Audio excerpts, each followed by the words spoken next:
میرا مرشد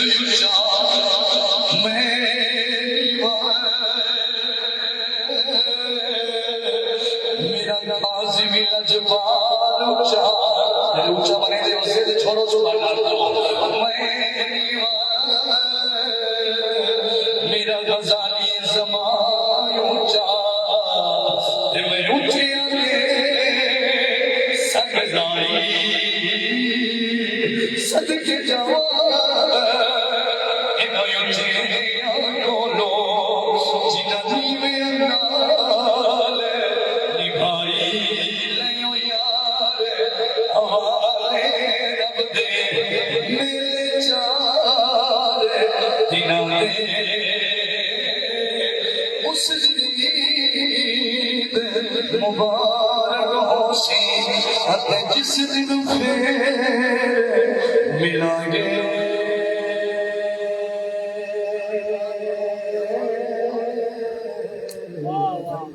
سبحان اللہ سبحان اللہ بڑی چاہت بڑی بات بڑی مطلب سنیں خوش نصیبی والی ساری ساتھی کریم تشریف لے رہے اللہ نوکری قبول فرماوے دل میں دعا کرنا اللہ میری نوکری کا صدقہ میرے اور آپ سب کے ماں باپ کی بخشش فرماوے خصوص میرے والد کریم عاشق رسول الحاج قاری شفقت رسول مہروی رحمت اللہ علیہ کی قبر تے کروڑا رب رسول فرماوے میں میزبانہ دے پیار دا انتظامیہ دے پیار دا بڑا مشکور ہوں فقیران آئے صدا کر چلے صدا خوش رہو ہم دعا کر چلے السلام علیکم ورحمۃ اللہ وبرکاتہ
الحمد لله وكفى وسلام على عباده الذين اصطفى أما بعد فأعوذ بالله من الشيطان الرجيم بسم الله الرحمن الرحيم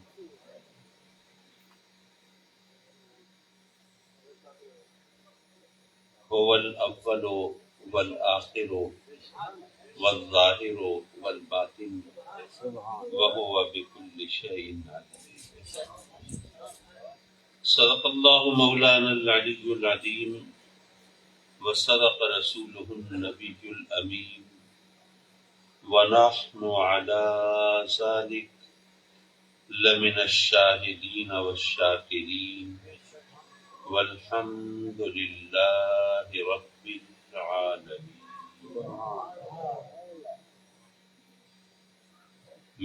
فرما و مہربان جماعت اہل سنت پاکستان شریف کے امیر محترم جناب غلام یاسین صاحب سوندو اور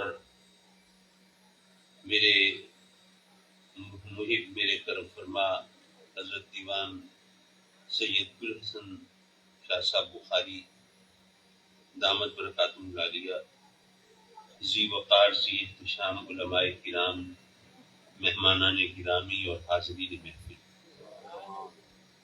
میں آج کی اس محفل کے میزبان اور جان عزیزم محترم محمد اقبال بربرہ صاحب کا دل کی گہرائی سے شکر گزار ہوں کہ انہوں نے یہ محفل میلاد سجا کر آقا کریم صلی اللہ علیہ وسلم کی بارگاہ میں اپنی غلامی اور محبت کے اقرار و اظہار کا ایک موقع پیدا کیا اور ہم سب کو بھی سعادتیں سمیٹنے کی صورت بن گئی۔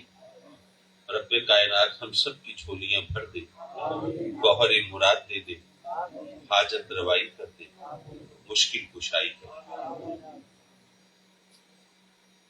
حضرات مکرم، وہ جو ہمارا رب ہے اس نے ہماری حاجتوں اور ضرورتوں کا اہتمام پہلے کیا، ہمیں بعد میں بھیجا۔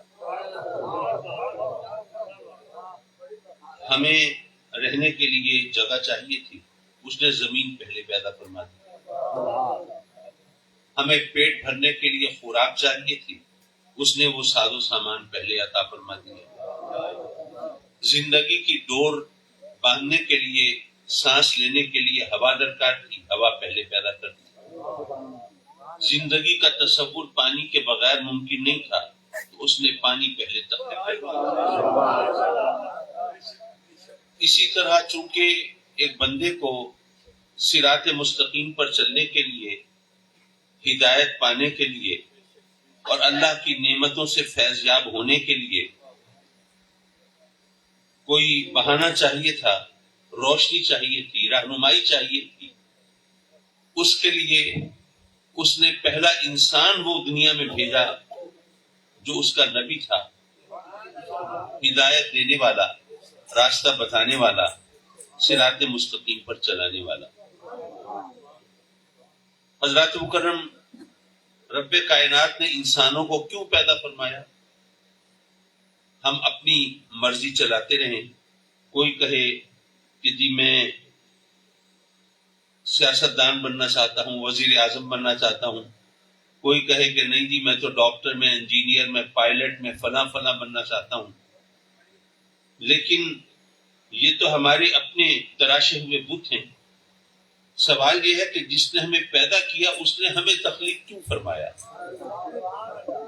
کوئی بھی چیز کسی مقصد کے لیے بنائی جاتی ہے، تو وہ جو ہمارا خالق اور مالک ہے اس نے بلیک اینڈ وائٹ میں ہمیں بتا دیا، وما خلقت الجن والانس الا لیعبدون۔ تم کیا سمجھتے رہو کہ تمہیں زمین جائیداد بنانے کے لیے، یا کسی عہدے اور منصب کو پانے کے لیے، یا کسی مقام پر پہنچنے کے لیے، معاشرے کے اندر اپنے نام کا سکہ جمانے کے لیے پیدا کیا؟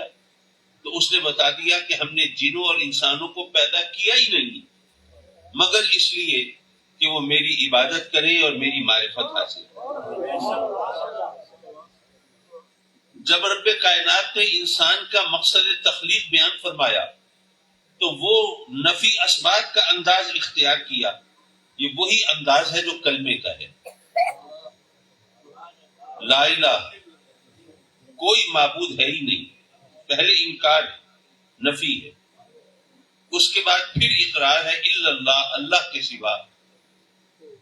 حضرات مکرم، اگر سیدھا سادہ یوں کہہ دیا جاتا اللہ ہمارا معبود ہے تو بات تو صحیح ہے، اللہ ہمارا معبود ہے، اس میں کوئی خطا نہیں، کوئی غلطی نہیں۔ لیکن اگر یوں کہا جاتا تو ممکن ہے کہ کچھ لوگ اپنے لیے چور راستے ڈھونڈ لیتے اور کہتے کہ ہاں اللہ ہمارا معبود ہے، ہم نے کب انکار کیا ہے، اللہ تو ہے ہمارا معبود۔ ہاں اور بھی ہیں، ہم اگر آگ کی پوجا کرتے ہیں، بتوں کے سامنے سر جھکاتے ہیں، یا چاند سورج کی پرستش کرتے ہیں، تو ٹھیک ہے اور بھی ہے، لیکن اللہ کو بھی ہم اپنا معبود مانتے ہیں. لیکن اسی لیے ہم سے کہلوایا گیا لا الہ، کوئی معبود ہے ہی نہیں الا اللہ، اللہ کے سوا. اب کسی اور معبود کا ذکر کرو گے تو دائرہ اسلام سے خارج ہو جاؤ. یہ نفی اثبات کا انداز علماء کہتے ہیں اس سے حصر قائم ہوتا ہے، ما سوى المذکور کی نفی ہوتی ہے، عوام کو کچھ پلے نہیں پڑتا کیا ہوتا ہے. مطلب یہ کہ جس کا ذکر کیا بس اسی کا اقرار ہے، باقی ہر ایک کا انکار ہے. اسی طرح یہاں پر رب کائنات نے جب مقصد تخلیق انسان کا ذکر کیا تو وہی انداز اپنایا، وما خلقت الجن والانس، ہم نے جنوں اور انسانوں کو پیدا کیا ہی نہیں، الا لیعبدون، مگر اس لیے کہ وہ میری عبادت کرے، یعنی میری معرفت حاصل کرے. حضرات مکرم پتہ یہ چلا کہ باقی ہر مقصد کی نفی ہو گئی. تم نے مقصد حیات صرف اور صرف اپنے رب کی معرفت کو بنانا ہے، اس کے سوا کسی اور کو مقصد بناؤ گے تو یہ اپنے مقصد تخلیق سے بغاوت ہوگی. اب ممکن ہے ایک شارٹ سائٹڈ، ایک کوتاہ بھی شخص وہ سوچے کہ جی یہ کیا بات بنی کہ ہم نے دنیا میں رہنا ہے تو ظاہر ہے کہ ہمیں زندگی گزارنے کے لیے بہت سے جھمیلے ہیں، بہت سے بکھیڑے ہیں، بہت سے مسائل ہیں، ان سے دوچار ہونا پڑتا ہے. کوئی باعزت مقام بنانے کے لیے تگ و دو کوشش و کاوش کرنی پڑتی ہے، بچوں کا پیٹ پالنا ہوتا ہے، ان کی ضرورتیں پوری کرنی ہوتی ہیں، اور اپنے لیے بھی ظاہر ہے کہ ہزار معاملات ہوتے ہیں. لیکن ہمیں کہہ دیا کہ نہیں جی بس تمہیں تو پیدا کیا ہے صرف اللہ کی عبادت اور اس کی معرفت کے لیے. تو اب تو اگر ہم دنیا سے متعلق کوئی کام کریں گے تو مولوی تو ڈنڈے لے کے پیچھے پڑ جائیں گے، تم نے اپنے مقصد تخلیق کو فراموش کر دیا، یہ کیا کیا تم نے. تو ہم تو کچھ اور نہ کریں، بس تسبیح مصلی، بس لوٹا، اسی چکر میں رہیں. تو میں عرض کروں گا کہ یہ بات وہ سمجھے گا، وہ سوچے گا جس نے عبادت کا مفہوم نہیں سمجھا. ہم اسی طرح لفظ بولتے رہتے ہیں اور ان کے مفہوم تک ہماری رسائی نہیں ہوتی. حضرات مکرم، عبادت ہم سمجھتے ہیں روزہ عبادت ہے، نماز عبادت ہے. میں عرض کروں گا کہ یہ ہمیں غلط فہمی ہے. اگر نماز عبادت ہے تو جب سورج نکلتا ہو یا غروب ہوتا ہو یا زوال کا وقت ہو، اس وقت کوئی نماز پڑھنے کھڑا ہو تو جو مسئلے سے واقف ہیں وہ روکیں گے یا نہیں روکیں گے؟ تو کیا اللہ کی عبادت سے روکنا جائز ہے؟ جائز ہی نہیں. تو پھر وہ کیوں روک رہے ہیں؟ وہ کہے کہ جناب میں اللہ کو سجدہ کرنے لگا ہوں، اپنے رب کی نماز پڑھنے لگا ہوں، میں کوئی بتوں کی پوجا نہیں کرنے لگا، کیوں روکتے ہو مجھے؟ تو اس کو کہا جائے گا کہ نہیں، یہ اللہ کا حکم ہے کہ اس وقت مجھے بھی سجدہ نہ کرو. اگر روزہ رکھنا عبادت ہے تو تقریباً 14 گھنٹے کا روزہ تھا. اب مجھ جیسا گناہگار سوچے کہ اگر 14 گھنٹے بھوکے پیاسے رہے تو رب راضی ہوا، لیکن میں تو زیادہ گناہگار ہوں، مجھے تو ذرا زیادہ کوشش کرنی چاہیے اپنے رب کو راضی کرنے کے لیے. تو ذرا بھوک پیاس کو ذرا بڑھا دوں اور روزے کا ڈیوریشن، اس کا دورانیہ، اس میں اضافہ کر دوں تو اللہ زیادہ راضی ہو جائے گا، میرا مسئلہ حل ہو جائے گا. تو میں ایسا کرتا ہوں کہ پھر میں تراویح پڑھنے کے بعد پھر روزہ کھولوں گا. تو اگر میں 2 ڈھائی 3 گھنٹے اگر روزے کا دورانیہ بڑھا دوں تو کیا اللہ زیادہ راضی ہوگا؟ کیا ثواب بڑھ جائے گا؟ نہیں، ثواب کم ہو رہا ہے، روزہ مکروہ ہو رہا ہے. پتہ چلا کہ اسی طرح عید کے دن کسی نے روزہ رکھا ہوا ہو تو اسے لوگ شیطان کہتے ہیں. روزے کی وجہ سے شیطان کہہ رہے ہیں.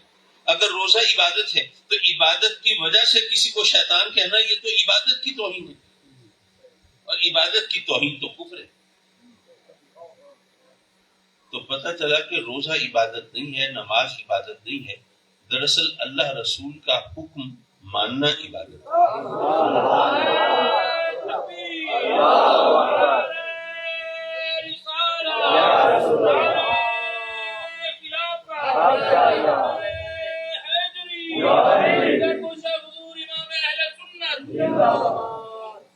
حضرات مکرم، رب کائنات نے ہماری ہدایت کے لیے، رہبری کے لیے، رہنمائی کے لیے، صراط مستقیم پر چلانے کے لیے انبیاء کرام علیہ الصلوۃ والسلام کو بھیجا. کوئی کہے کہ اللہ نے اپنی طرف راہ دکھانے کے لیے انبیاء کو بھیجا.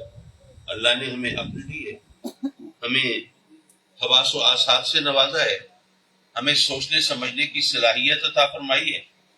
تو کیا ہم اپنے رب کو پہچاننے کے لیے یہ نبوت کے محتاج ہیں؟ کیا ہم اپنی عقل سے نہیں پہچان سکتے اس کو؟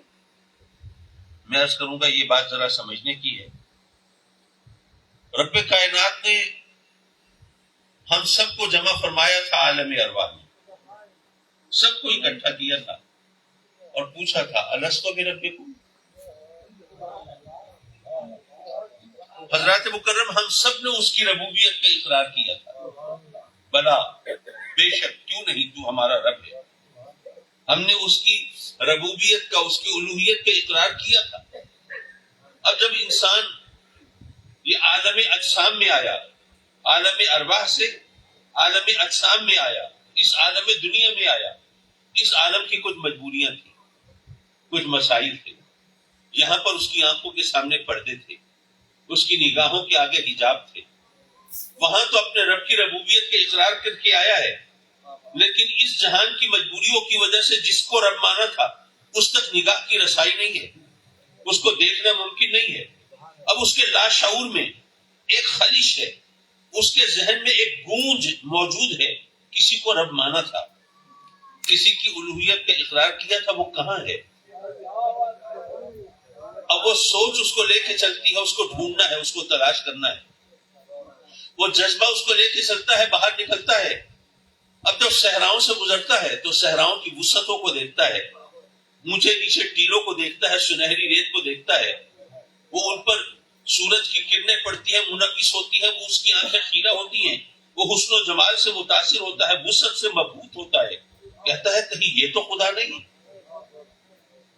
اتنے میں اس کی نگاہ پڑتی ہے پہاڑوں پر. وہ سوچتا ہے کہ وہ تو ٹیلے تھے، چھوٹے تھے، یہ پہاڑ ہیں، بلند ہیں.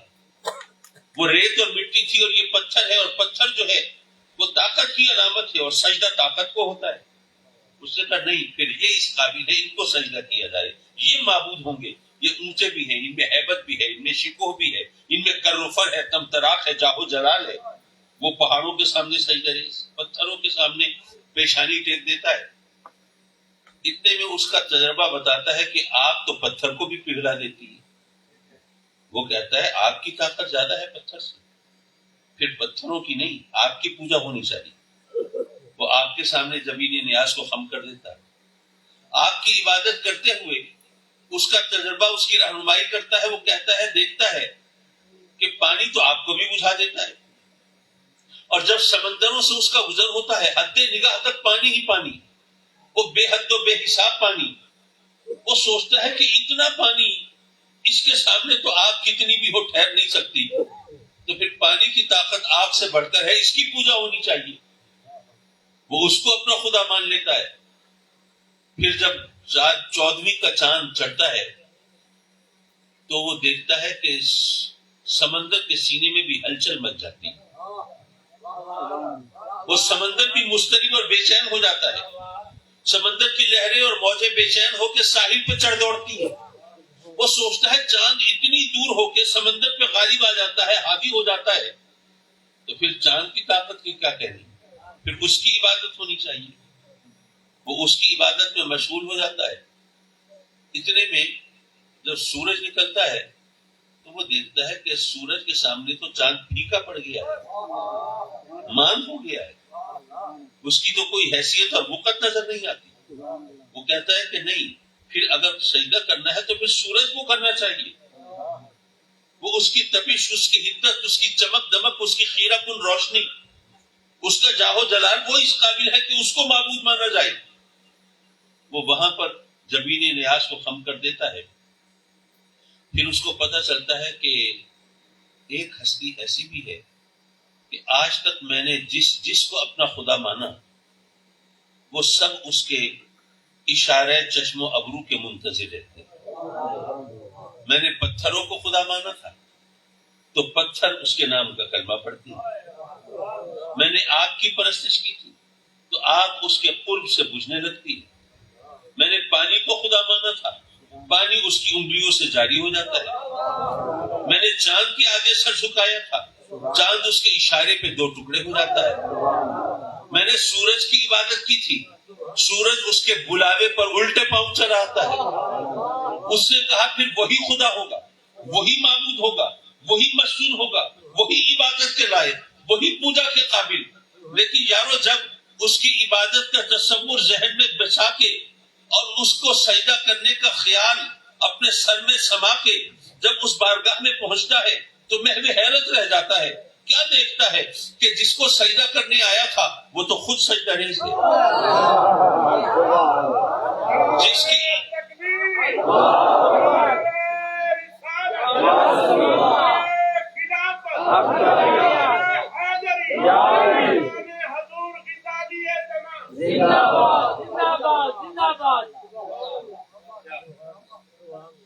جس کی عبادت کا خیال لے کے آیا تھا وہ تو خود کسی کی عبادت میں مشغول ہے۔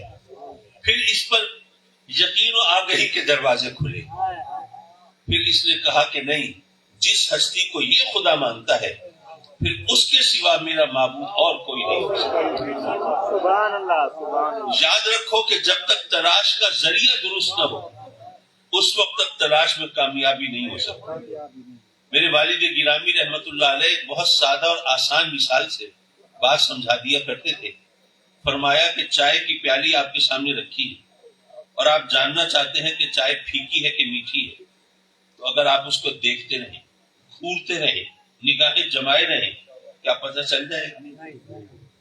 اس چائے کو اگر آپ سونگھیں، اس کی مہک محسوس کریں تو کیا آپ کو رہنمائی مل جائے گی؟ وہ گرما گرم چائے کسی طرح اپنے کان میں ٹپکانے کی کوشش کریں تو کیا آپ پر عقدہ کشائی ہو جائے گی؟ اگر اس چائے کے اندر انگلی گھولیں تو کیا مٹھاس کا پتہ چل جائے گا؟ نہیں۔ بڑی سیدھی اور آسان سی بات ہے، اس چائے کو اٹھا کر چکھ لیجئے، زبان بتا دے گی کہ چائے پھیکی ہے کہ میٹھی ہے۔ جب تک تلاش کا ذریعہ درست نہ ہو اس وقت تک تلاش میں کامیابی نہیں ہوتی۔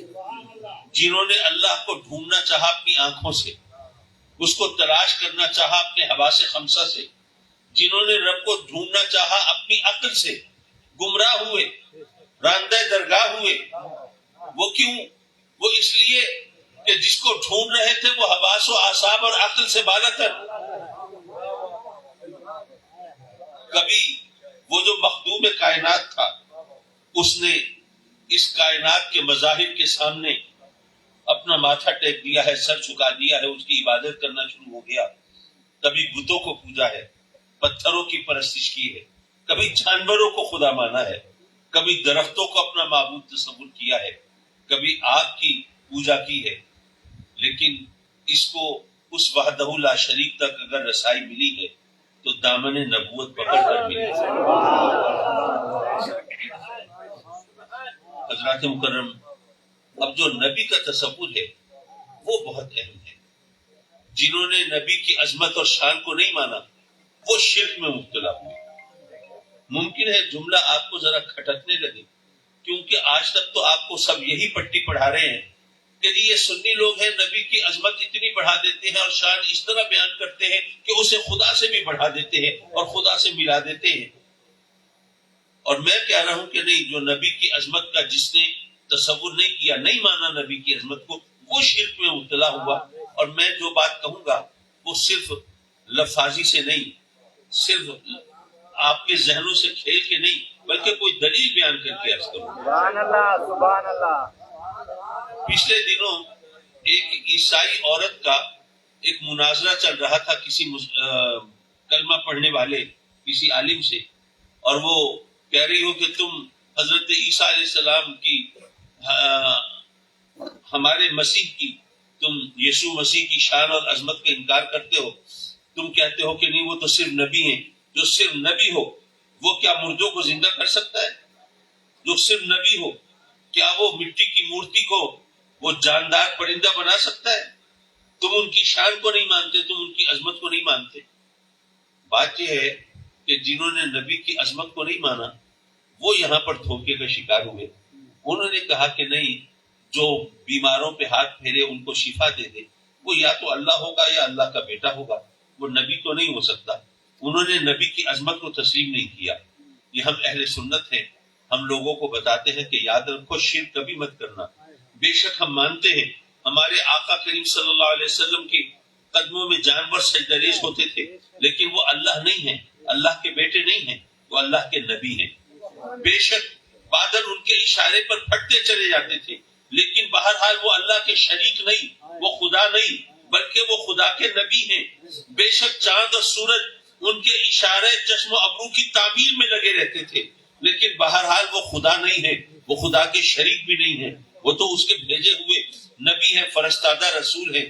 ہم نے آقا کریم کی عظمت کو بھی مانا اور شرک سے بھی بچے، بتایا کہ وہ یہ تمام طاقت، یہ شان، یہ مرتبہ یہ اللہ نے ان کو عطا فرمایا ہے، اور جب اللہ نے ان کو عطا کیا ہے تو پھر ظاہر ہے کہ اللہ کی عطا کا انکار کرنے والے تم کون ہوتے ہیں؟ حضرات مکرم، کچھ لوگ یہاں پر وہ ڈنڈی مارنے کی کوشش کرتے ہیں، نہیں جی یہ اللہ کیسے عطا کر سکتا ہے، ابھی اللہ بھی ان سے پوچھ کے عطا کرے گا۔ اور یہاں پر بات سمجھانے کے لیے میں ایک اور بات کہا کرتا ہوں۔ دراصل صبح مجھے لاہور پہنچنا ہے، جماعت اہل سنت کی مرکزی عاملہ شورا اور سنی کونسل کی میٹنگ ہے، تو اس لیے میں ذرا اختصار کی طرف مائل رہوں گا، اور ویسے بھی میں سمجھتا ہوں کہ مختصر بات سمجھ میں آ جائے یہ کہیں زیادہ بہتر ہے اس طویل گفتگو سے جو پلے نہ پڑے۔ تو حضرات مکرم معاف کیجئے، وہ سلسلہ کلام جو ہے وہ ذرا متاثر ہوا تو رخش خیال ادھر ادھر بھٹک گیا۔ میں یہ عرض کر رہا تھا کہ جو رب کائنات نے اپنے اس نے کس کو کتنی طاقت دی ہے وہ کسی سے پوچھ کے تو ظاہر ہے کہ نہیں عطا فرمائے گا۔ تو میں اس بات کو سمجھانے کے لیے ایک بات بتایا کرتا ہوں، ایک بلکہ واقعی سنا دوں تو اس سے مسئلہ حل ہو جائے۔ ایک دفعہ سفر کے دوران کچھ دوسرے مسلک کے لوگوں کے درمیان گھر گیا میں۔ اچھا، وہ دوسرے مسلک کے لوگ جو ہیں وہ اپنے چہرے مہرے سے پہچانے جاتے ہیں، وہ پتہ چل جاتا ہے ان کا عقیدہ کچھ اور ہے، لیکن بہرحال سفر تو سفر ہی ہوتا ہے۔ میں نے کہا ٹھیک ہے کوئی بات نہیں۔ تو ان میں سے ایک صاحب نے مجھے گھیرنے کی کوشش کی، کہنے لگے کہ آدمی صاحب یہ بتائیے آپ کا قرآن پر ایمان ہے؟ میں نے کہا کہ میں نے سوچا کہ ایک مسلمان سے پوچھنا کہ قرآن کو مانتے ہو یا نہیں، اس پر ایمان ہے یا نہیں، یہ تو سیدھا سادہ اس کو تیلی دکھانے والی بات ہے، اس کو اشتعال دلانے والی بات ہے، تو یہ مجھے کیوں غصہ دلانا چاہتے ہیں؟ میں نے کہا چلا ابھی بلی تھیلے سے باہر آ جائے گی، ابھی پتہ کر لیتے ہیں۔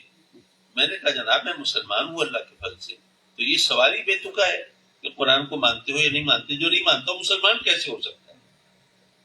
کہنے لگے جی دراصل یہ سوال اس لیے کیا کہ قرآن میں تو اللہ بار بار فرماتا ہے کہ اللہ کے سوا نفع نقصان کا مالک کوئی اور نہیں، اللہ ہی نفع نقصان کا مالک، لیکن آپ کبھی یا مشکل کشا پکار رہے ہوتے ہیں، یا خواجہ، یا دستگیر، یا داتا۔ تو میں نے سوچا کہ آپ سے پوچھ لوں، پتہ نہیں آپ قرآن کو مانتے یا نہیں مانتے، اگر مانتے ہوتے تو یہ حرکتیں نہ کرتے۔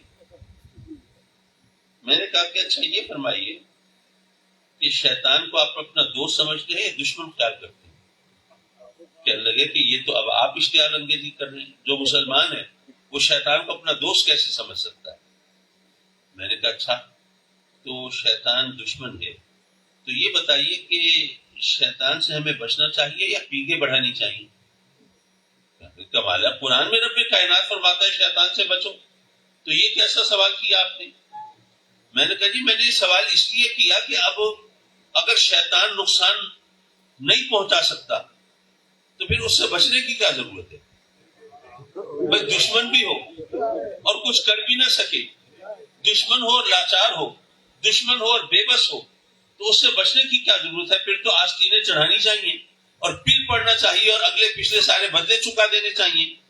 تو اب میں نے کہا کہ اب آپ تو بڑے زور شور سے وہ قرآن کا اعلان دہرا رہے ہیں کہ جی نفع نقصان کا مالک تو اللہ ہے، تو اس میں تو ظاہر ہے کوئی مسلمان شک نہیں کر سکتا کہ اللہ تو مالک ہے، لیکن سوال یہ ہے کہ شیطان نقصان پہنچا سکتا ہے یا نہیں؟ اگر نہیں پہنچا سکتا تو بچنے کی ضرورت کیا ہے، اور اگر پہنچا سکتا ہے تو پھر اللہ نفع نقصان کا مالک ہے، اس کی وضاحت کر دیجیے۔ سبحان اللہ، سبحان اللہ۔ اب وہ ظاہر ہے کہ ان کو جواب نہیں بن پڑا تو مجھ سے کہنے لگے کہ جی اچھا پھر آپ خود وضاحت کر دیجیے، قرآن کا انکار کیسے کریں گے آپ؟ میں نے کہا اچھا جی اگر آپ مجھے یہ ذمہ داری سونپتے ہیں تو چلیے میں وضاحت کر دیتا ہوں۔ میں نے کہا کہ جی شیطان کو جو بھی طاقت ملی وہ کب ملی؟ پھر جب رب کائنات نے حکم دیا آدم کو سجدہ کرو، فسجدوا الا ابلیس، تمام فرشتے سجدریز ہو گئے، ایک ابلیس اکڑا کھڑا رہا، اس نے سجدہ نہیں کیا۔ جب اس نے سجدہ نہیں کیا، رب کا حکم ماننے سے انکار کر دیا نا، حکم عدولی کر چکا، نافرمانی کر چکا ہے، تو اس کو سزا مل جانی چاہیے۔ لیکن یہ کائنات کی پہلی عدالت سج رہی ہے، اور عدل و انصاف کا پہلا ضابطہ رب کائنات مقرر کر رہا ہے اور بتا رہا ہے کہ چاہے جرم کرنے والا ابلیس ہو اور مسند انصاف پر خود رب کائنات ہو، لیکن تب بھی کیونکہ رب سے تو کوئی چیز چھپی ہوئی نہیں، لیکن پھر بھی وہ رب کائنات انصاف کرنے والا ہو، پھر بھی جب تک ملزم کو صفائی کا موقع نہ دیا جائے اس کو سزا نہیں سنائی جا سکتی۔ تو اس سے پوچھا ما منعک اللہ تسجد اذ امرتک، جب تجھے سجدہ کرنے کا حکم میں نے دے دیا تھا پھر تجھے سجدہ کرنے سے کس چیز نے روکا؟ اچھا ایک دوست بتا رہے تھے کہ آج کل کوئی پروگرام چلتا ہے ٹی وی پر، کون بنے گا کروڑ پتی، اور اس پروگرام میں جو سوالوں پوچھے جاتے ہیں اور جو سوالوں کے جواب صحیح دے تو اس کو بڑی بڑی رقمیں جیتنے کا موقع مل جاتا ہے۔ تو اگر کہیں کوئی اٹکنے لگے تو اس پروگرام کی خصوصیت یہ ہے کہ اس کو ذرا کچھ مدد لینے کے لیے بھی موقع دیا جاتا ہے، کوئی لائف لائن دی جاتی ہے، کسی سے پوچھنے کا، کسی کو فون کرنے کا، یا کوئی اور اس طرح مختلف طریقے آزمائے جاتے ہیں۔ رب کائنات نے ابلیس پر بھی اپنی رحمت کا اظہار فرمایا، وہ رحمان و رحیم ہے نا، اور اس کی رحمت اس کی باقی صفات پر حاوی ہے، تو ابلیس پر بھی رحمت کا اظہار فرمایا۔ یہ بات ذرا آپ کو چبھ رہی ہوگی کہ ابلیس پر رحمت کا اظہار، بات سمجھ میں نہیں آئی۔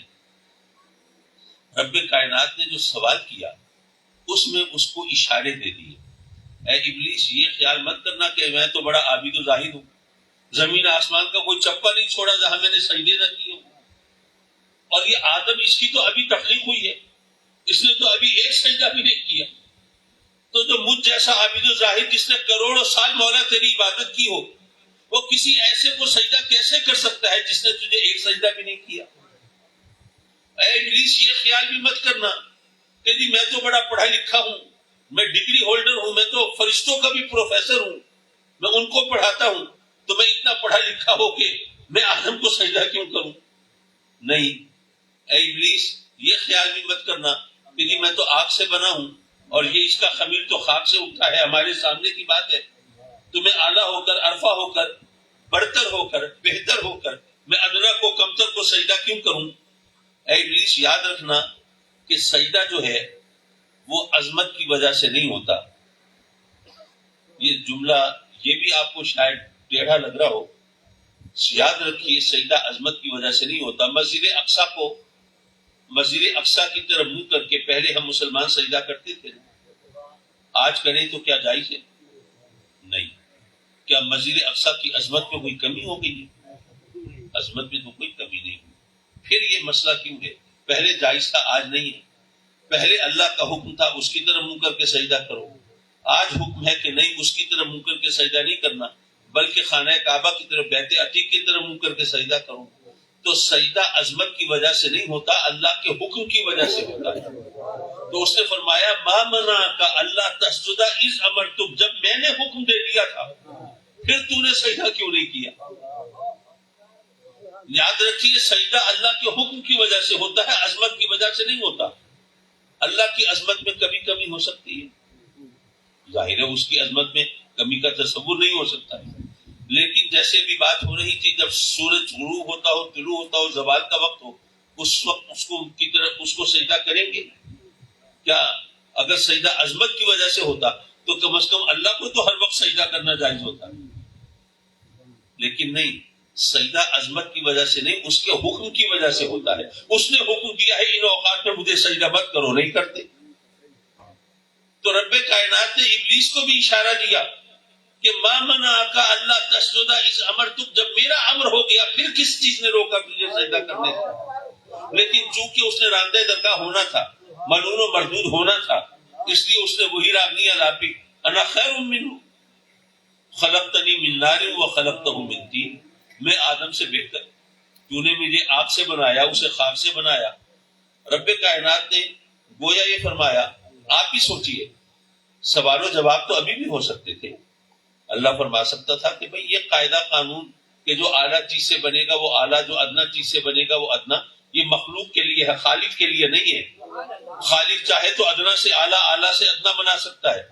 آپ میں سے کچھ لوگ کاشتکار ہوں گے، زمین سے فصلیں اگاتے ہوں گے، اب آپ اجناس و اسمار اگاتے ہیں، سبزیاں، ترکاریاں، پھل فروٹ اگاتے ہیں، یہ ڈرائی فروٹ بھی زمین سے ہی اگتے ہیں نا، چلغوزے بھی زمین سے اگتے ہیں، اسی مٹی سے بنتے ہیں، مٹی ادنا ہے، اس ادنا سے اعلیٰ چیزیں بنتی ہیں نہیں بنتی؟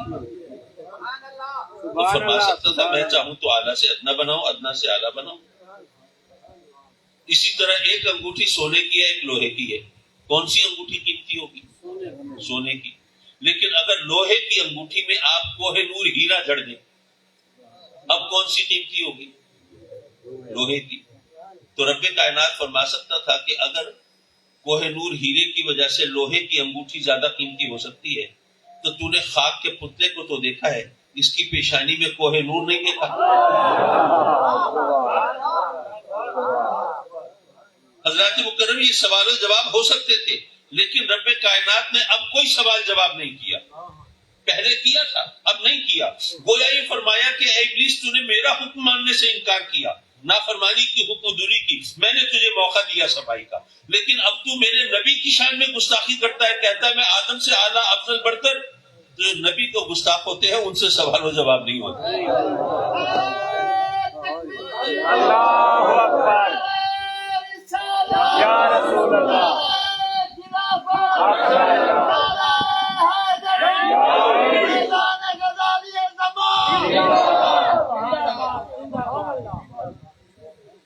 حضرات مکرم، اب جب وہ ابلیس ملعون ہوا، مردود ہوا، جنت سے نکل جانے کا حکم ہوا تو ظاہر ہے کہ اس کو تکلیف تو ہوئی۔ اس نے کہا مولا اگر مجھے مہلت ملے نا، میں بھی تیرے بندوں کو گمراہ کروں، میں بھی رگڑا لگاؤں۔ اللہ نے فرمایا اچھا کتنی مہلت چاہیے؟ قیامت تک، چل قیامت تک کی مہلت دیتا ہوں، لگا لے زور اپنا، حربے اپنے آزما لے، اور تجھے طاقت اتنی دیتا ہوں کہ دلوں میں وسوسے پیدا کر سکے، انسان کے جسم میں خون کی طرح گردش کر سکے، مکر و فریب کے جال بچھا سکے، اور اس طرح لوگوں کو ورغلا سکے، بہکا سکے، اور جہنم کی طرف گھسیٹ کے لے جا سکے، اور جنت سے دور کر سکے۔ تجھے اتنی طاقت دیتا ہوں، کوئی معمولی طاقت ہے، دلوں میں وسوسے پیدا کر سکے، جسم میں خون کی طرح گردش کر سکے، اتنی طاقت تجھے دیتا ہوں، لیکن جو میرے ہیں ان پر تیرا داؤ نہیں چلے گا۔ سبحان اللہ، سبحان اللہ۔ اب یہ ابلیس کو کتنی طاقت ملی؟ کوئی معمولی طاقت ہے؟ جو اتنی طاقت دی تو پھر ہمیں اللہ نے ہوشیار بھی کر دیا۔ حضرات مکرم، لیکن یہاں پر جو سوال ہے وہ یہ ہے کہ ابلیس اللہ کا دوست ہے کہ دشمن ہے؟ ظاہر ہے دوست تو نہیں کہہ سکتے نا، ظاہر ہے اللہ کے دوست تو ولی ہوتے ہیں نا، تو کیا ابلیس کو کوئی ولی مانتا ہے؟ ظاہر ہے کہ نہیں۔ وہ تو ملعون ہے، مردود ہے، سرکش ہے، باغی ہے، نافرمان ہے، راندہ درگاہ ہے، اس کو دشمن کہہ سکتے ہیں، اللہ کا دوست تو نہیں کہہ سکتے۔ تو یہاں پر صرف ایک جملہ میں عام طور پر دوستوں کو کہتا ہوں، اور اس یقین اور اعتماد کے ساتھ کہتا ہوں کہ اگر یہ ایک جملہ اگر وہ یاد رکھیں اور ذہن میں بسا لیں تو 20 کتابوں سے بے نیاز ہو جائیں۔ یارو صرف اتنا سوچ لو کہ جس رب نے اپنے دشمن کو اتنی طاقت دی ہے، اس نے اپنے دوستوں کو کتنی طاقت دی ہے۔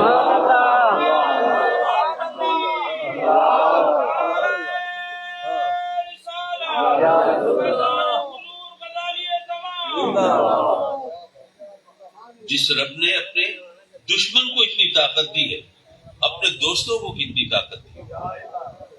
تو حضرات مکرم، اس تمام گفتگو کا ماحصل یہ ہے کہ رب کائنات کسی کو نفع پہنچانے کی طاقت دے دیتا ہے، کسی کو نقصان پہنچانے کی طاقت اس نے دی ہے۔ اچھا یہاں پر ایک بات اور بھی سمجھیے قرآن میں رب کائنات نے فرمایا ان قید شیطان کان ضعیف، شیطان کا داؤ کمزور ہے۔ اچھا کیا خیال ہے، آپ سے پوچھتا ہوں، کیا شیطان کا داؤ کمزور ہے؟ ظاہر ہے شیطان تو بڑا شہزور ہے، دلوں میں وسوسے پیدا کرنے والا، جس میں خون کی طرح دوڑنے والا، ہمیں اپنے حربوں سے، اپنے مکر سے، اپنے فریب سے ہمیں برگلانے والا، بہکانے والا۔ اب قرآن کہتا ہے کہ اس کا داؤ کمزور ہے۔ مولا اگر اس کا داؤ کمزور ہے تو پھر ہمیں اس سے بچنے کا حکم کیوں دیا، اور اس سے ہم ساری دنیا کو اس نے آگے لگا رکھا ہے، اور تو فرماتا ہے اس کا داؤ کمزور ہے۔ دراصل بات یہ ہے کہ کمزور اور طاقتور، اس کو انگریزی میں کہتے ہیں، یہ ریلیٹو ٹرمز ہیں، اردو میں کہتے ہیں اپنی بولی میں کہ یہ امور اضافی۔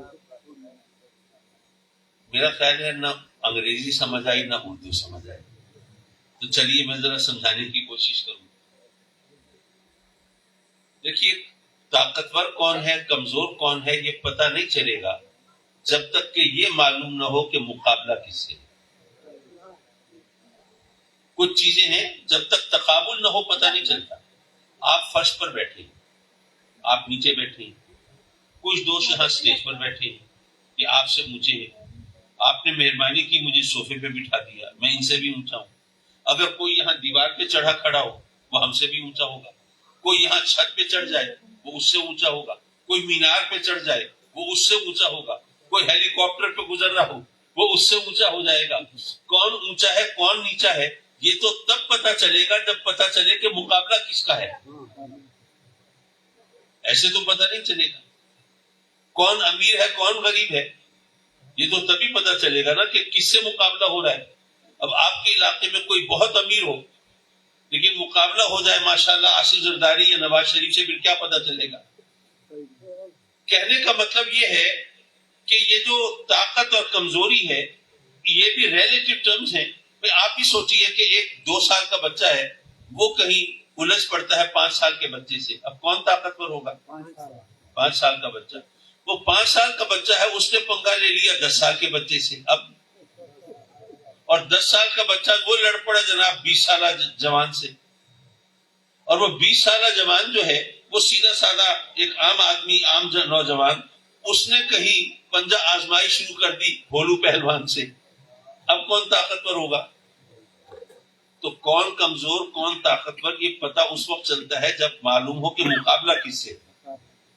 تو اللہ نے گویا یہ فرمایا کہ اے میرے بندو، یہ ابلیس ویسے کمزور نہیں ہے، ویسے بڑا شہزور ہے، یہ تمہیں ورغلاتا ہے، بہکاتا ہے، تمہارے جسم میں خون کی طرح دوڑتا ہے، تمہارے دلوں میں وسوسے پیدا کرتا ہے، لیکن بات یہ ہے کہ تمہیں ورغلانے والا ابلیس ہے، اور تمہاری ہدایت کے لیے میں نے کس کو بھیجا ہے؟ وہ اپنے محبوب کو بھیجا ہے۔ تو اگر تمہیں ورغلانے والا جو ہے وہ تمہارے جسم میں خون کی طرح دوڑتا ہے تو جو تمہیں بچانے کے لیے تمہاری ہدایت کے لیے بھیجا ہے وہ تو تمہاری جانوں سے زیادہ تم سے قریب ہے۔ النبی اولیٰ بالمؤمنین من انفسہم۔ تو ابلیس کا داؤ ویسے کمزور نہیں ہے، لیکن جب تم میرے محبوب کے دامن میں پناہ لے لیتے ہو جس کو تمہیں ہدایت تمہاری ہدایت کے لیے بھیجا ہے، جب اس سے ناطہ جوڑ لیتے ہو، ان کا دامن پکڑ لیتے ہو، ان کی چھاؤں میں آ جاتے ہو، تو وہاں پر پھر ابلیس کا کچھ بس نہیں چلتا، وہاں پر اس کا داؤ کمزور پڑ جاتا ہے۔ تو حضرات مکرم، میں صرف اس تمام گفتگو سے نتیجہ یہ اخذ کرنا چاہتا تھا کہ ہے سب کچھ اسی کے قبضہ قدرت میں، اس میں کوئی شک نہیں، لیکن اس نے نظام کائنات برپا کیا ہے، کوئی ورغلانے والا ہے، کوئی ہمیں ان سے بچانے والا ہے، کوئی جہنم کی طرف کھینچنے والا ہے، کوئی جنت کا راستہ دکھانے والا ہے۔ تو رب کائنات نے ہمیں دونوں راستے بتا دیے، یہ نیکی کا راستہ، بھلائی کا راستہ، جنت کا راستہ، یہ برائی کا راستہ، یہ گناہ کا راستہ، یہ جہنم کا راستہ۔ تو اب یہ انتخاب تمہارا ہے کون سے راستے پہ چلتے ہو۔ تو اگر تم شیطان کے بندے بن جاتے ہو تو ٹھیک ہے، پھر تم جہنم پہنچ جاؤ گے، اور اگر میرے محبوب کی غلامی کر لیتے ہو، ان کا دامن پکڑ لیتے ہو، تو پھر جنت کی نعمتوں سے لطف اندوز ہوتے رہو گے۔ حضرات مکرم، میں نے جو آیہ کریمہ آپ کے سامنے تلاوت کی، اس کی روشنی میں گفتگو سے پہلے عرض کرتا چلوں، ابا جی قبلہ رحمۃ اللہ علیہ جب اپنی عمر مبارک کے آخری حصے میں تفسیر قرآن مجید کی تحریر فرما رہے تھے، ان کی وہ تفسیر پہلا پارہ ہی مکمل کر پائے تھے کہ پھر اللہ کی طرف سے بلاوا آ گیا. وہ پہلا پارہ چھپ چکا ہے الطبیان کے نام سے. تو اس میں جب حوروں کا ذکر آیا تو میں نے جسارت کی، میں نے کہا جی ایک سوال ہے، اس کا جواب آپ ہی دے سکتے ہیں، کسی اور کے بس میں تو لگتا نہیں. اور وہ سوال ایسا ہے کہ کبھی لوگ مذاق اڑانے کے لیے، کبھی چھیڑنے کے لیے وہ سوال کرتے ہیں اور پوچھتے ہیں کہ مردوں کے لیے تو حوریں ہوں گی جنت میں، عورتوں کے لیے کیا ہوگا؟ میں نے کہا کہ اس سوال کا جواب آپ عطا فرما سکتے ہیں، تو آپ اگر مہربانی کریں یہ دے دیں تو بہت سو کا بھلا ہو جائے گا. ابا جی قبلہ رحمۃ اللہ علیہ نے اس کا بہت مختصر اور علمی جواب، تاکہ اس پر خواہ لوگ لطیفے نہ گھڑیں اور باتیں نہ بنائیں، وہ اپنی تفسیر میں تحریر فرما دیا. لیکن وہ لکھتے ہوئے جو کچھ ہماری ڈسکشنز ہوئی، جو کچھ بات چیت ہوئی، کیونکہ ابا جی قبلہ کی خدمت میں ہوتا تھا اور وہ لکھواتے تھے، میں لکھتا تھا، ڈکٹیشن میں لیتا تھا، تو میں نے سوچا کہ ابا جی نے تو بہت مختصر جواب عطا فرما دیا، لیکن جو کچھ تفصیل سے بات چیت ہوئی تھی اگر میں وہ سب ذرا مناسب انداز سے لوگوں کے سامنے رکھ دوں تو شاید عوام الناس کے لیے وہ زیادہ مفید ثابت ہو. تو میں نے پھر وہ آرٹیکل تحریر کر لی. وہ مضمون تو اتنا طویل نہیں تھا کہ اس سے پوری کتاب بن جائے، تو پھر میں نے اپنے کچھ اور مضامین کو اس میں شامل کر کے کتاب کی شکل دے دی. اب وہ اس کا یہ یہاں پہ موجود ہے، چند نسخے ہیں، کوئی دوست لینا چاہے تو حاضر. ویسے الحمدللہ مجھے وہ ضیاء القرآن پبلیکیشنز والوں نے بلایا تھا اور کہا کہ جی اب اس کا دوسرا ایڈیشن چھاپنا ہے. میں نے کہا جو اس میں آپ نے ذرا کچھ ایک دو بونگیاں ماری ہیں تو وہ ذرا ٹھیک کر دیں تو پھر دوسرا ایڈیشن بھی لے آتے ہیں. ایک صفحہ انہوں نے مس کر دیا تھا، وہ میں نے اس میں رکھ دیا ہے الحمدللہ. معاف کیجیے، یہ تو صرف ایک جملہ معترضہ تھا، میں درمیان میں کہہ گیا. آیہ کریمہ کے حوالے سے چند باتیں آپ کی خدمت میں عرض کرنی تھی.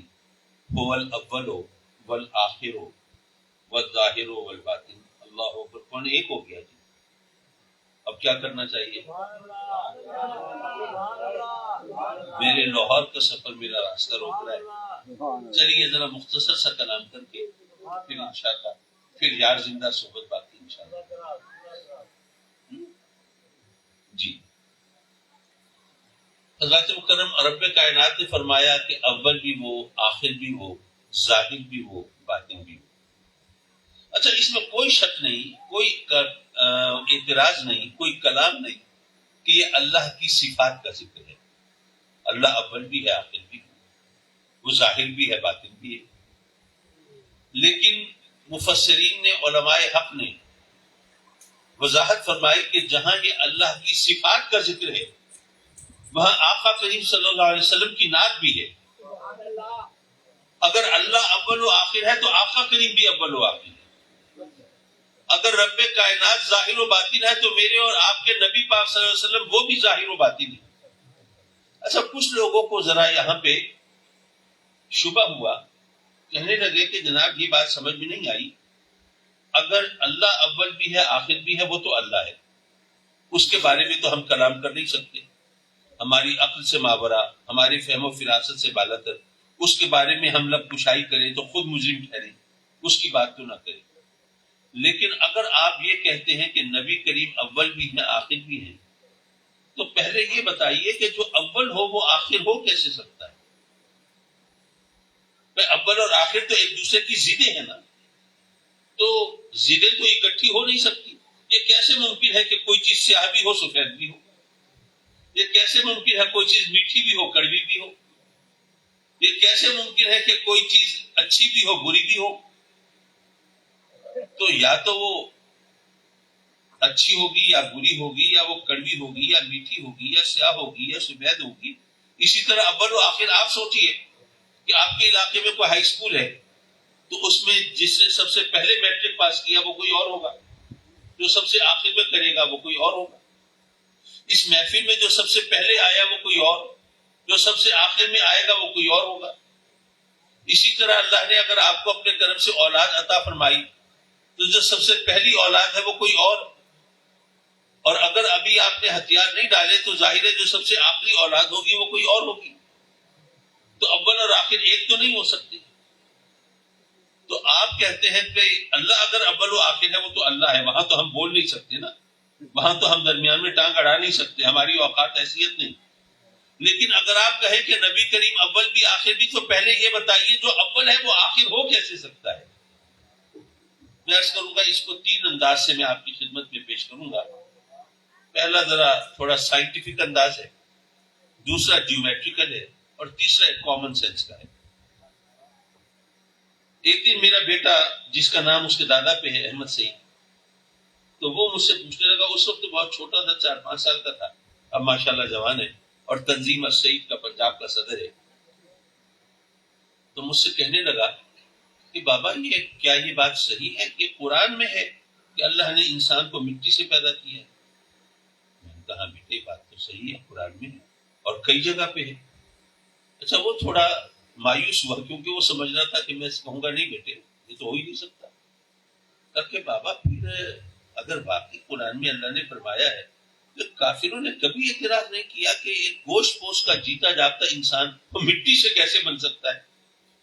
تو کسی کافر نے, کسی منکر نے, مسلمانوں کے دشمنوں میں سے کسی نے آج تک اعتراض نہیں کیا. میں نے کہا بیٹے بات یہ ہے کہ اللہ نے حضرت آدم علیہ السلام کو کس طرح مٹی سے بنایا, یہ بات تو اپنی جگہ پر ہے, لیکن آج ہم دیکھتے ہیں کہ آج ہم کس چیز سے بنتے ہیں. کہ ایک بچہ پیدا ہوا, اتنا منا سا چھوٹا سا بچہ ہوتا ہے, اس کو اٹھاتے ہوئے بھی ڈر لگتا ہے کہیں گر نہ پڑے. پھر ماشاءاللہ وہ آہستہ آہستہ پلتا ہے, بڑھتا ہے, ماہ و سال کے مراحل سے گزرتا ہے, اور ماشاءاللہ عالمی شباب کو پہنچتا ہے. وہ 6 فٹا قداور کبھی ہیکل جوان ہمارے سامنے ہوتا ہے. اس کو دیکھ کر یقین نہیں آتا کہ یہ وہی منا سا بچہ ہے جو اتنا سا تھا. تو یہ جو بچہ اتنا سا تھا اتنا بڑا ہو گیا, تو اس کا جسم بڑھ گیا, وزن بڑھ گیا, حجم بڑھ گیا. تو اس کی جسامت میں جو اتنا اضافہ ہوا وہ کس چیز سے ہوا؟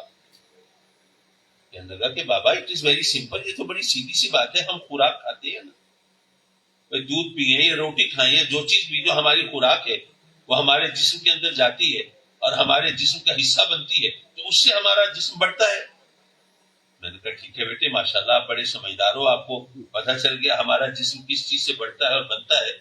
اب ذرا یہ بھی بتا دو کہ خوراک کہاں سے آتی ہے. اب دیکھیے آپ تو ماشاءاللہ اس شریف کے رہنے والے ہیں, آپ کی بات تو اپنی جگہ پہ. ایک دفعہ کراچی کے کچھ بچے آئے, وہ کہنے لگے کہ انکل ہم نے کماد کے کھیت دیکھ لیے. میں نے کہا کماد کے کھیت, اب مجھے اندازہ نہیں تھا کہ سیزن ہے کماد کا یا نہیں. میں نے کہا بیٹے چلتے ہیں دیہات میں جو بھی کھیت ہوں گے دیکھ لیں گے, گندم کے جو بھی. چلے نہیں ہمیں کماد کے کھیت دیکھنے ہیں. دراصل ہمیں یہ دیکھنا ہے کہ گنوں کو میٹھا کرنے کے لیے کتنی چینی ڈالتے ہیں کھیتوں میں. اب وہ تو کراچی کے بچے تھے, اب ان کو تو ظاہر ہے کہ زمین سے رشتہ ان کا نہیں تھا, ان کو نہیں پتا تھا.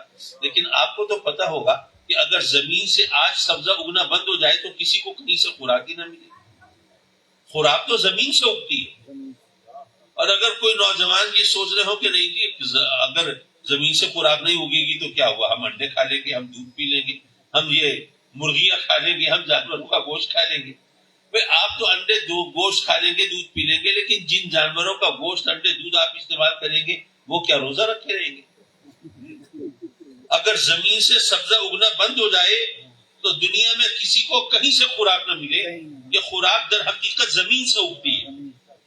اور اگر آپ چاہیں تو لیبارٹری میں ٹیسٹ کرا لیں, ہمارا گوشت, ہمارے بال, ہمارے ناخن, ہماری کھال, ہڈیاں, گوشت, جو کچھ بھی ہے, یہ جن جن چیزوں سے بنتی ہے وہ تمام چیزیں اسی مٹی کے اندر موجود ہیں. تو آج بھی ہمارا جسم اسی مٹی سے بنتا ہے. اور جب ہم زندگی گزار کے دنیا سے رخصت ہوتے ہیں تو یار لوگ لے جا کے ہمیں اسی مٹی میں دفنا دیتے ہیں, اور ہماری باڈی یہیں ڈی کمپوز ہو کر, منتشر ہو کر مٹی میں مل کر مٹی ہو جاتی ہے. آئے بھی مٹی سے تھے, گئے بھی مٹی میں ہے, اول بھی مٹی ہے, آخر بھی مٹی ہے, اور درمیان میں جو کچھ ہے وہ اول و آخر کا صدقہ ہے.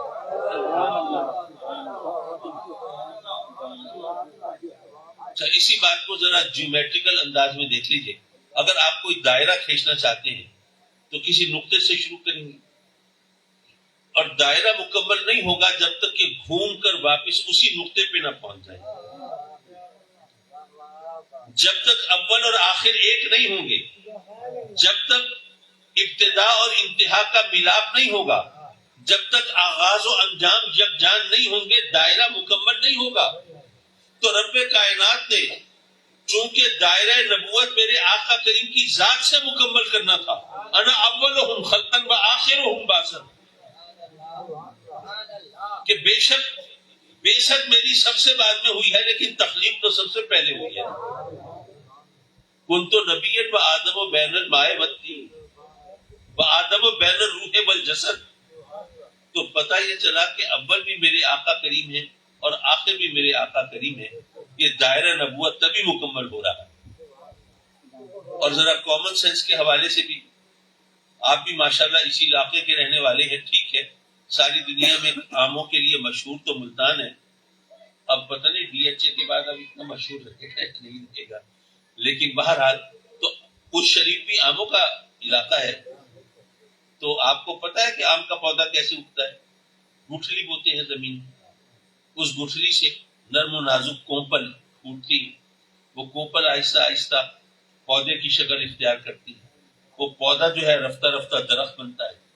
وہ درخت برگ و بار کے مراحل سے گزرتا ہے، بور لگتا ہے، پھر وہ پھل میں کنورٹ ہوتا ہے، پھر وہ پھل بڑھتا ہے، پھلتا ہے، اور پھر وہ پک جاتا ہے. پھر آپ اسے توڑ لیتے ہیں اور چھلکا پھینک دیتے ہیں، گودا کھا لیتے ہیں. ہاتھ میں کیا بچا؟ سب سے پہلے زمین میں کیا بوئی تھی، سب سے آخر میں ہاتھ میں کیا بچی؟ یارو جو اول ہوتا ہے وہی آخر ہوتا ہے، اور جو درمیان میں ہے وہ اول و آخر کا صدقہ ہوگا. اور یہ ذہن میں رکھیے کہ اگر کسی کے ذہن میں یہ خیال ہو کہ جی اللہ نے تو قرآن میں کہا کہ اللہ اول و آخر، اور یہ قاضی صاحب کہہ رہے ہیں نبی کریم بھی اول و آخر، تو یہ شرک نہیں تو اور کیا ہے؟ تو میں عرض کروں گا کہ نہیں، ایک نام مخلوق اور خالق کے لیے استعمال ہو تو یہ شرک نہیں.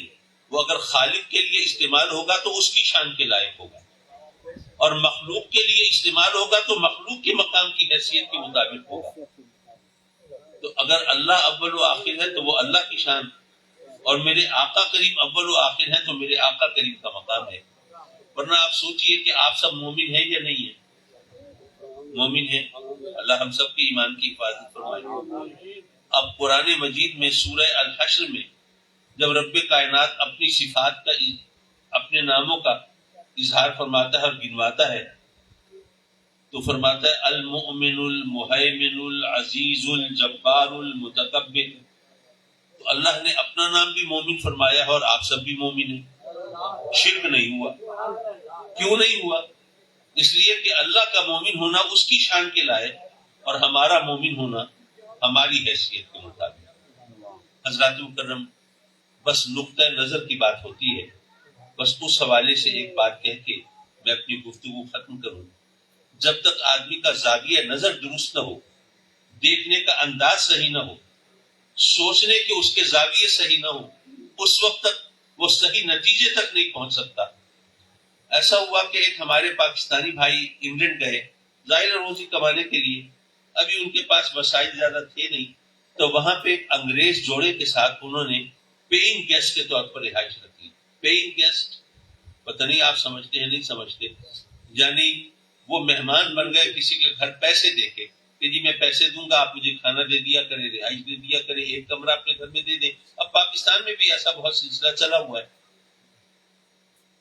تو وہ جو انگریز جوڑا تھا ان کا ایک بچہ بھی تھا 9-10 سال کا. تو ایک دن ان انگریز میاں بیوی کو کہیں جانا تھا، تو انہوں نے ہمارے پاکستانی بھائی سے پوچھا کہ اگر آپ کو آج کہیں نہ جانا ہو تو ہمیں ایک جگہ جانا ہے، ہم اپنے بچے کو گھر چھوڑ دیں، اور اگر آپ کی کوئی مجبوری ہے کہیں جانا ہے تو پھر ہم سوچتے ہیں کیا کرنا ہے. تو اتفاق سے پاکستانی کو کہیں نہیں جانا تھا. اس نے کہا کہ آپ تسلی رکھیں میں گھر پہ ہوں، آپ جائیں اپنا کام کرائیں. وہ چلے گئے. ان کے جانے کے بعد اتفاق ایسا ہوا بچے کو پیاس لگی، پانی پینے کے لیے وہ کچن میں گیا تو وہاں پہ وہ شیشے کا گلاس پانی پینے کا وہ اس نے اٹھایا تو اس کے ہاتھ سے گر گیا اور ٹوٹ گیا. بچہ پریشان ہوا. تو ہمارے پاکستانی بھائی نے اس کو تسلی دی، بیٹے فکر کرنے کی بات نہیں ہے، تمہارے پیرنٹس آئیں گے، والدین آئیں گے، ان سے کہہ دینا یہ گلاس انکل سے ٹوٹا ہے، تو میں بھی کہہ دوں گا ہم اس سے ٹوٹا ہے، میں نیا گلاس بھی لا دوں گا، تو آپ کے اوپر کوئی حرف نہیں آئے گا۔ اس نے کہا اچھا ٹھیک ہے۔ جب اس کے والدین آئے، دیکھا گلاس ٹوٹا ہوا، پوچھا تو بچے کو جیسے سبق پڑھایا تو اس نے کہہ دیا گلاس انکل سے ٹوٹا، اس نے بھی کہہ دیا کہ مجھ سے ٹوٹا ہے، آپ فکر نہ کریں میں اور لا دوں گا، بات آئی گئی ہوگی۔ اگلے دن جناب وہ صبح سویرے وہ کسی نے پاکستانی کا دروازہ کھٹکھٹایا، یہ بیچارہ پریشان ہو کے اٹھا، کون ہے بھائی؟ دیکھا تو وہی میاں بیوی کھڑے ہیں۔ بھائی اس وقت خیریت؟ کہنے لگے کہ جی بات یہ ہے کہ آپ تو رات کو چلے آئے سونے کے لیے اپنے کمرے میں، آپ کے جانے کے بعد ہمارا بچہ آیا اور اس نے بتایا کہ گلاس تو اس سے ٹوٹا تھا، آپ سے تو نہیں ٹوٹا تھا، اور آپ نے اس کو کہا تھا کہ کہہ دینا انکل سے ٹوٹا ہے اور آپ مان لیں گے۔ تو معاف کیجیے، ہم نے تو آپ کو بڑا اچھا شریف آدمی سمجھ کے اپنے پاس جگہ دی تھی، لیکن ہمیں نہیں پتا تھا کہ آپ ایسے آدمی نکلیں گے کہ ہم چند گھنٹوں کے لیے بچہ آپ کے پاس چھوڑ کے گئے ہیں، اتنی دیر میں آپ نے ہمارے بچے کو جھوٹ بولنا سکھا دیا اور اس کو یہ بتا دیا کہ جناب یہ اپنا الزام کسی دوسرے کے سر تھوپ کے آدمی خود بے گناہ بن سکتا ہے۔ تو اتنے چند گھنٹوں میں آپ نے اس کی اخلاق کی ایسی کی تیسی کر دی، پتہ نہیں اور زیادہ دن رہیں گے تو پتہ نہیں کیا کریں گے۔ ہمیں ایسا بندہ نہیں چاہیے اپنے گھر، آپ یہاں سے بوریا بستر سمیٹیے۔ میں سوچنے لگا بعد میں وہ پاکستانی بھائی اپنے عزیزوں رشتہ داروں دوستوں میں بیٹھ کے کہہ رہا ہوگا یار یہ نیکی کا زمانہ ہی نہیں ہے، میں نے اس بچے کا الزام اپنے سر لے لیا تھا، انہوں نے جناب مجھے گھر سے نکال دیا۔ یہ زاویہ نظر کی بات ہوتی ہے، سوچنے کے انداز کی بات ہوتی ہے، اہمیت کی بات ہوتی ہے، کس چیز کی کیا اہمیت ہے آپ کی نظر۔ اگر ہم اپنے بچوں کو ایک اچھا مسلمان اور ایک اچھا انسان دیکھنا چاہتے ہیں تو ہمیں ان کی تربیت کے لیے یہ زاویہ اپنانے پڑیں گے، ورنہ ہوتا کیا ہے، بچے کو بیٹھ کے نصیحت کرے بیٹے سچ بولنا، جھوٹ بولنے والوں پر اللہ نے قرآن میں لعنت کی، جھوٹ بولنے والوں کی کوئی عزت نہیں کرتا، ان کا کوئی اعتبار نہیں ہوتا، احترام نہیں ہوتا، اور سچ بولو گے تو لوگ تمہاری بات کو مانیں گے بھی، عزت بھی دیں گے۔ اتنے میں کسی نے دروازہ کھٹکھٹایا، جاؤ بیٹے ذرا دیکھو کون ہے، جو بھی ہو کہہ دینا ابو گھر پہ نہیں ہے میرا پوچھے۔ اب بچہ بھی گھن چکر بن جاتا ہے، ابھی اتنا بتا رہے تھے جی سچ بولنا، جھوٹ مت بولنا، یہ ہوگا وہ ہوگا، اور اب یہ کہہ رہے ہیں۔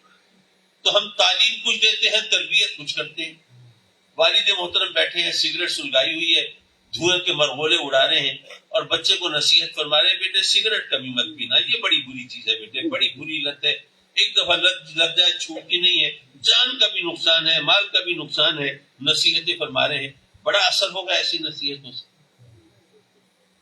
تو حضرات مکرم، آج کی اس محفل سے یہ سبق لے کے اٹھیے کہ ہم جو کہتے ہیں اس پر عمل بھی کریں تو پھر ہم اپنے بچوں کو صحیح راستہ دکھا سکیں گے۔